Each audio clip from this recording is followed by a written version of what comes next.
Atenção, senhoras e senhores, crianças-horas e crianças-sores, preparem o sofá.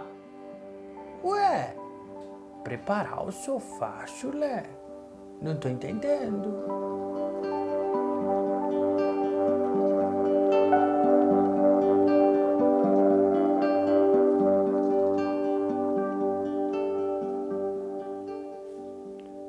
Preparem até uma saladinha gostosa, porque uma nova história hoje eu vou te contar. As mais belas coisas do mundo, do escritor Walter Ugumãe.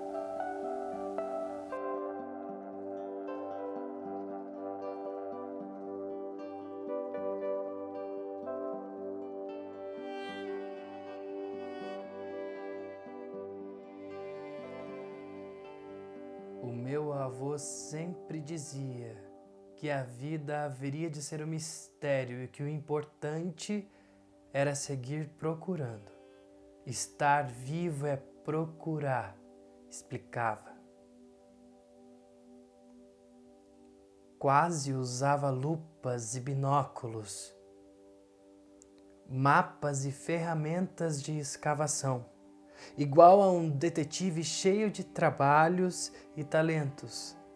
Tinha o ar de um caçador de tesouros e, de todo modo, os seus olhos reluziam de uma tristeza profunda. Percebíamos isso no seu abraço. Eu dizia, dentro do abraço do avô. Porque ele se tornava uma casa inteira e acolhia. Abraçar assim, talvez porque sou magro e ainda pequeno, é para mim um mistério tremendo. Eu sei que ele queria chamar a atenção para a importância do aprender. Explicava que aprender é mudar de conduta, fazer melhor. Quem sabe melhor e continua a cometer o mesmo erro, não aprendeu nada, apenas acedeu à informação. Ele pensava que dispomos de informações suficientes para termos uma conduta mais cuidada. Elogiava insistentemente o cuidado. Era um detetive de interiores, queria dizer, inspecionava sobretudo sentimentos. Quando perguntei por quê, ele respondeu que só assim se fala verdadeiramente acerca da felicidade. Para estudar o coração das pessoas é preciso ter muito cuidado. Estava constantemente a pedir-me que prestasse atenção. Se prestares atenção, vês corações e podes tirar medidas da felicidade. Como se houvesse uma fita métrica para isso. Propunha que desvendasse adivinhas e dilemas. Propunha que desvendasse labirínticas lógicas. Prometia um novo livro, um caderno com marcadores amarelos e vermelhos, os meus favoritos. Prometia que se eu descobrisse cada resposta, me daria outro abraço, ainda mais apertado e sempre mais amigo. Por melhores que fossem os cadernos, o orgulho que sentia naqueles abraços era a vitória. Eles eram a fita métrica da sua amizade por mim. De cada vez que a nossa cabeça resolve um problema, aumentamos de tamanho. Podemos chegar a ser gigantes, cheios de lonjuras por dentro, dimensões distintas, países inteiros de ideias e coisas imaginárias. Eu queria ser sagaz, ter perspicácia, estar sempre inspirado. O meu avô pedia que não me desiludisse. Dizia, é urgente viver encantado.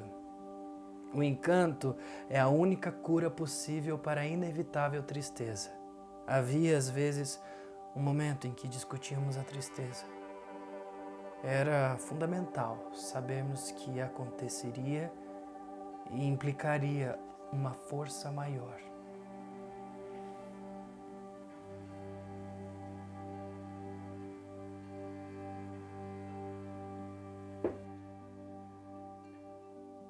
dia explicou: eu passaria a ser capaz de colocar as minhas próprias questões.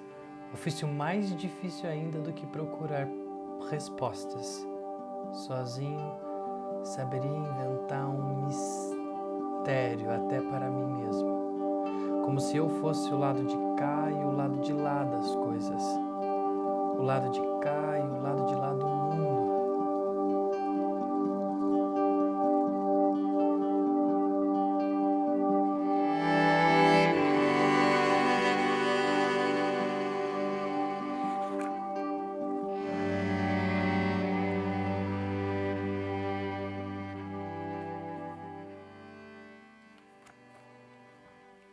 Um dia, explicou, eu passaria a ser capaz de colocar as minhas próprias questões. Ofício mais difícil ainda do que procurar as respostas. Sozinho, eu saberia inventar um mistério até para mim mesmo. Como se eu fosse o lado de cá e o lado de lá das coisas, o lado de cá e o lado de lá do mundo. O cristal com emissão de luz para todos os sentidos, para todas as direções. Ponderávamos mistérios. O meu avô dizia que as evidências eram todas sustentadas por mistérios. Criava jogos para inventarmos perguntas, só para ver se todas as perguntas teriam uma solução. As mais absurdas talvez estejam adiadas, só o futuro saberá responder. Inventar perguntas é aprender. Quem não aprende tende a não saber perguntar. Muita gente não tem sequer vontade de ouvir. Fica do tamanho de uma ervilha no que diz respeito às ideias. Aprendi que o dinheiro tem valor em troca de muita coisa, mas muita coisa só tem valor se for de graça. Aprendi que o preço é quase sempre o lado corrompido do valor. Vi com os meus olhos que uma semente aninhada num bocado de algodão inventa uma árvore e que uma árvore inventa fruto e semente outra vez. O meu avô dizia que as sementes eram meninos de pedra que nasciam por um bocado de água, como se fossem pedras, com tanta sede que se tornavam capazes de inventar a vida só para poderem beber. Escutei como os bichos domésticos podem querer falar. Habituados aos seus donos, eles entendem bem que a linguagem acontece. Aprendi que minha avó ficou doente e precisou de morrer. Por causa de estar muito doente, a avó precisara de morrer para ficar sossegada. Não lhe poderíamos falar, mas ela seria um patrimônio dentro de nós. Uma recordação que a saberia manter como viva. Meu avô corrigiu. Podemos falar com ela, ela vai responder de modo diferente. Sua resposta é a nossa própria ideia.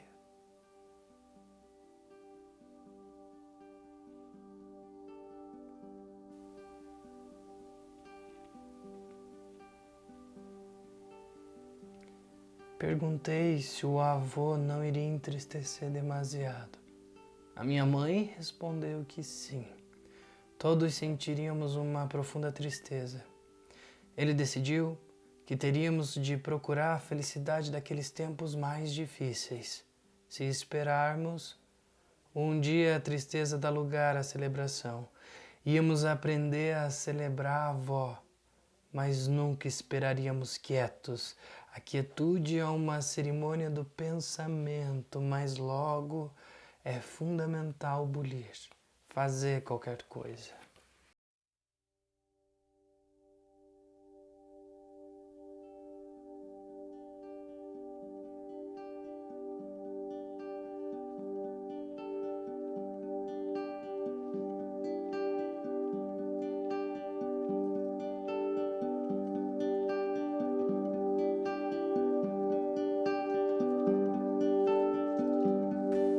Passeávamos a repetir os nomes do que havia no caminho, como se chamava cada árvore, cada pássaro, como se distinguiam as tantas flores no jardim da nossa vizinhança solteira, da nossa vizinha solteira.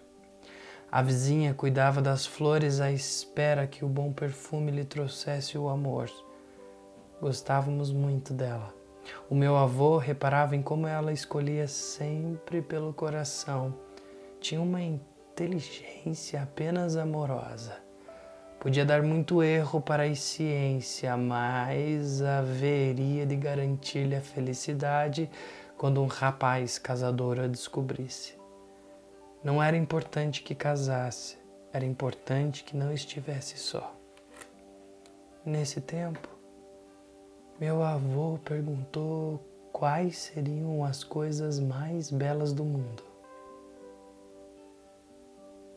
Eu não soube o que dizer. Pensei que poderiam ser os filhotes de cão, alguns gatos, o fim do sol, o verão inteiro, o comportamento dos cristais, o circo, os lobos, muita chuva, a cara das mulheres, as casas com chaminé e o cimo das montanhas, o quadro pintado pendurado na sala, perfeitinho. Mesmo que as árvores inclinassem um bocado tortas, pensei que as coisas mais belas do mundo haveriam de ser amarelas e vermelhas. Ele sorriu e quis saber se não haviam de ser a amizade, o amor, a honestidade, o ser-se fiel, educado, o ter-se respeito por cada pessoa. Ponderou se o mais belo do mundo não seria fazer-se o que se sabe e pode para que a vida de todos seja melhor. Pasmei diante do seu conceito de beleza. Ele incluía os modos de ser, esses ingredientes complexos que compõem a receita do caráter ou da personalidade, a maneira um pouco inexplicável como somos e sentimos. Convenci-me que as coisas mais belas do mundo se punham enquanto profundos e urgentes mistérios. Eram grandemente invisíveis e funcionavam por sinais dúbios que nos poderiam enganar, tantas vezes devido à vergonha ou à dissimulação. O que sentem as pessoas é quase sempre mascarado. Deve ser como colocarem um pano sobre a beleza para que não se suje ou não se roube, para que não se gaste ou não se canse. A beleza, compreendi, é substancialmente um atributo do pensamento, aquilo que inteligentemente aprendemos a pensar. A força do pensamento haverá de criar coisas incríveis, científicas, intuitivas, maravilhosas, deslumbrantes ou amigas. Pensar é como fazer. Quem só faz e não pensa só faz uma parte. Para a beleza é imperioso acreditar. Quem não acredita não está preparado para ser melhor do que já é. Até para ver a realidade é importante acreditar. Minha mãe disse que eu virei um sonhador.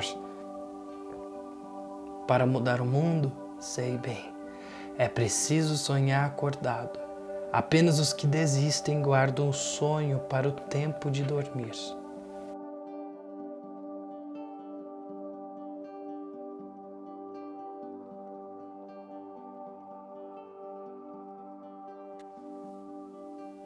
Quando cheguei aos 10 anos de idade, o meu avô precisou de morrer. Meu pai me levou a passear e a pensar. Fomos pensar, como se fôssemos dar nome aos pássaros e às árvores, ver as flores da vizinha e distinguir até a composição das pedras. Mas isso eu já aprendera e não haveria de esquecer. Eu disse, talvez eu não tenha aprendido nada porque me custa mudar de conduta. Só me apetece chorar, pai. Meu pai Respondeu que o avô estivera sempre feliz comigo, mas envelhecera muito, cansara-se, morrera só como deixar-se sossegar, igual o avô e a avó. Eu sentia que o seu sossego era do tamanho da solidão. Depois acrescentei: há uma felicidade para os tempos difíceis. Sei que é importante seguir a sua procura. Não estou seguro de ter entendido a beleza, mas prestarei atenção com todo o cuidado. Jurei acreditar. Acreditarei sempre, mesmo antes de saber o quanto. Puseram o meu avô debaixo de flores, parecido com a vizinha, com um ar de solteiro à espera do amor. Senti ter ficado do lado de fora do abraço. A casa foi embora no mistério que me deixou temporariamente desabrigado. Pensei, fora do abraço do avô. Levei desenhos para lhe contar uma história pequena. Desenhei o meu avô passeando e depois sentado ao pé de um riacho e também de braço levantado a tentar servir de árvore para um pintacilgo. Desenhei o meu avô a ler livros em voz alta e a repetir que a sopa é redonda como o sol e ilumina a nossa fome. Desenhei-nos a rir e desenhei uma linha que queria dizer amanhã, para haver amanhã. Eu entendi que o meu avô era como todas as mais belas coisas do mundo juntas numa só. E entendi que fazer-lhe justiça era acreditar que um dia alguém poderia reconhecer a sua influência em mim e talvez considerar da minha pessoa algo semelhante, com maior erro ou virtude. Eu prometi tentar. À noite, deito igual uma semente na almofada úmida do coração. Fico aninhado com a esperança de crescer esplendorosamente por dentro do amor. No verdadeiro amor, tudo é para sempre vivo. Eu sei que, como as pedras, existo pela sede. Quero sempre inventar a vida desse modo. Tenho a certeza, uma ideia sem fim. Eu posso dizer, dentro do abraço do meu avô.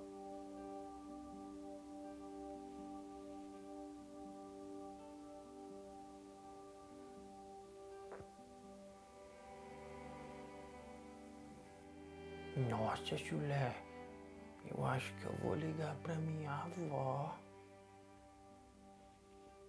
Nossa, Panzé, eu também vou ligar pra vovó.